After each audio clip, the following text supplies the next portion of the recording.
Have you ever seen a robot make breakfast for a kid? Ever wonder how robots actually move and think?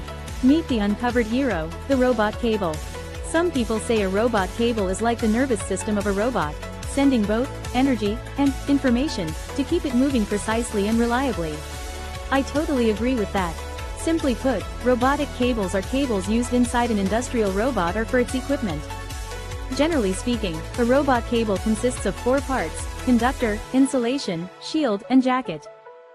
Unlike regular wires, robot cables are built to twist, bend, and flex millions of times without snapping.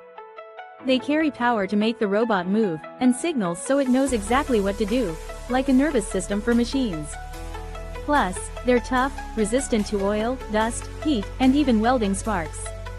So next time you see a robot at work, remember, its brain might be smart, but its cables keep it alive.